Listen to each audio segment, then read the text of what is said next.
Bonjour à tous, bienvenue dans Entre-deux. Aujourd'hui, la guerre en Ukraine au centre de notre entretien du jour. Mon invité est député Agir du Rhône, membre de la commission de la Défense à l'Assemblée nationale, et c'est à ce titre que je l'ai invité.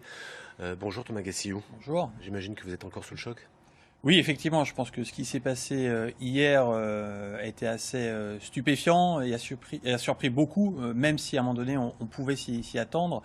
On s'attendait effectivement à une offensive dans les provinces séparatistes de l'Ukraine potentiellement, mais une offensive si vaste jusqu'aux frontières de l'Union européenne, je crois que ça a surpris tout le monde. Et puis elle va vite, visiblement aujourd'hui, ce matin en tout cas, l'armée russe n'est pas très loin de Kiev. À quelques dizaines de kilomètres au nord, il y a non seulement une offensive aérienne sur beaucoup de points, et ce qui montre une certaine forme de préparation, sans doute depuis des mois des Russes, et puis effectivement une offensive terrestre qui est en cours, avec plusieurs points d'entrée sur le territoire ukrainien, et aujourd'hui des troupes russes qui ne sont qu'à quelques dizaines de kilomètres au nord de Kiev.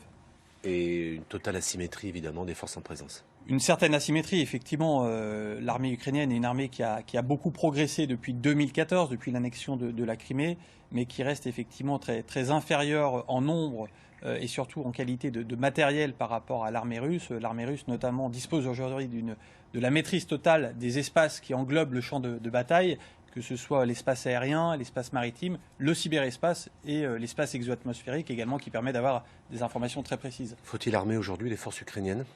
Alors oui, je crois qu'aujourd'hui la question se pose et la France tend vers ce point-là. Il faut le faire très vite. Il faut effectivement aider. Ça a déjà commencé, bien entendu, les efforts qui ont été faits depuis 2014, la communauté internationale s'y est associée. Et je crois qu'aujourd'hui, effectivement, il faut aider encore davantage l'Ukraine à être en mesure de faire face à l'armée russe.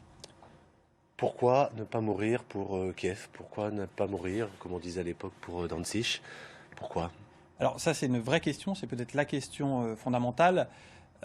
Déjà parce qu'on pense que les sanctions sont peut-être aujourd'hui l'arme la plus efficace pour faire reculer l'armée russe, les sanctions d'ordre économique, financière, technologique. Il y a encore un train de sanctions qui a été hier décidé par l'Union européenne, qui sont des sanctions extrêmement sévères. Et puis l'Ukraine n'est membre ni de l'Union européenne, ni de l'OTAN. Et je pense qu'il y a la volonté également de marquer une différence à la fois et de réaffirmer que effectivement on sera prêt à mourir pour ces pays-là, mais que l'Ukraine malheureusement n'est pas membre de ces organisations. Oui, mais Thomas Gassillou, il y a l'aspect juridique, il y a l'aspect moral. Défendre les valeurs européennes, défendre quand même un principe du droit fondamental qui est le respect des frontières d'un État souverain. Et là, on voit tout a chaviré. Bien entendu, mais on est dans une forme de paradoxe où à la fois on veut effectivement protéger l'Ukraine, protéger le droit international, et en même temps, on n'a pas la volonté de s'engager militairement, frontalement, face à la Russie, en tout cas tant qu'une ligne rouge n'est pas dépassée.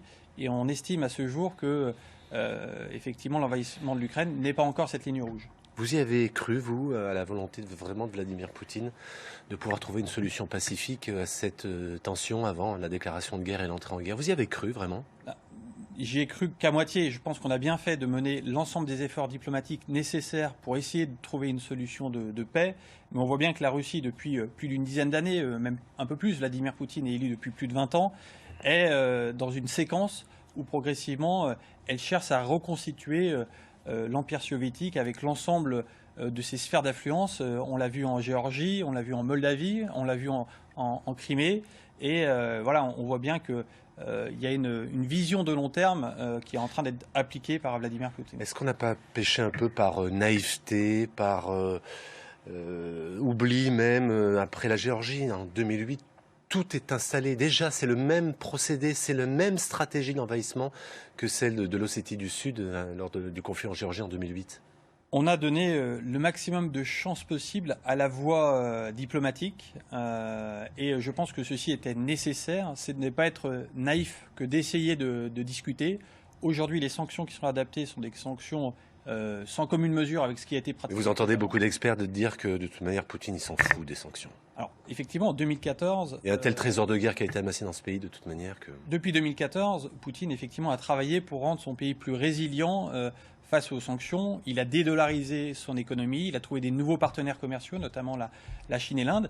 Il a réintégré certaines productions qu'il n'avait pas, notamment les productions alimentaires, le fromage, des biens agricoles. Et effectivement, la Russie aujourd'hui est moins sensible aux sanctions qu'avant. C'est pour ça qu'on augmente ce volume des sanctions. Vous êtes un spécialiste des questions concernant la défense. Est-ce que vous pensez que ce conflit va changer quelque chose dans notre doctrine militaire ? Je pense que clairement, on entre dans une nouvelle ère stratégique. On quitte 20 ans d'une guerre globale contre le terrorisme depuis 2001-2021. Et on entre aujourd'hui dans un monde où des puissances régionales cherchent à réaffirmer leur puissance. On pense aux Russes, on pense aux Turcs qui avaient essayé de le faire en Méditerranée. Et sans doute les Chinois, dans les prochaines années, on n'est pas à l'abri de surprises de leur part. Et donc ça, évidemment, il faut l'intégrer aujourd'hui dans notre manière de répondre, de réagir. Et on y pense déjà ?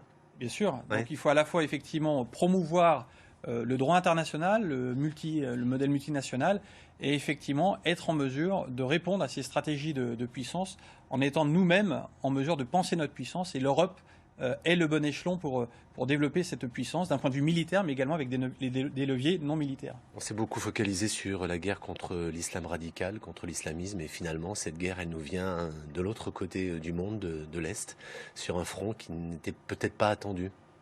Alors, depuis quelques années, on sait bien qu'effectivement, on avait à la fois la menace djihadiste et la menace des grandes puissances, mais effectivement, il faut se préparer aux deux. Et encore une fois, si la France travaille autant pour développer la défense européenne, c'est qu'on sait que des grands mouvements géopolitiques sont à venir et que pour être puissant, il faut qu'on réfléchisse également à cette échelle. Poutine est fou, selon vous ? Pardon ? Poutine est fou, selon vous ? Non, je pense que Poutine a une forme de rationalité et de vision sur le temps long. Il y a aussi une part de volonté de restaurer la puissance et une part de rancœur qu'il peut avoir face aux Occidentaux, mais je pense qu'au contraire, Poutine sait très bien où il veut aller. Merci beaucoup Thomas Guessillou. Tout de suite, le 12-13, bonne journée.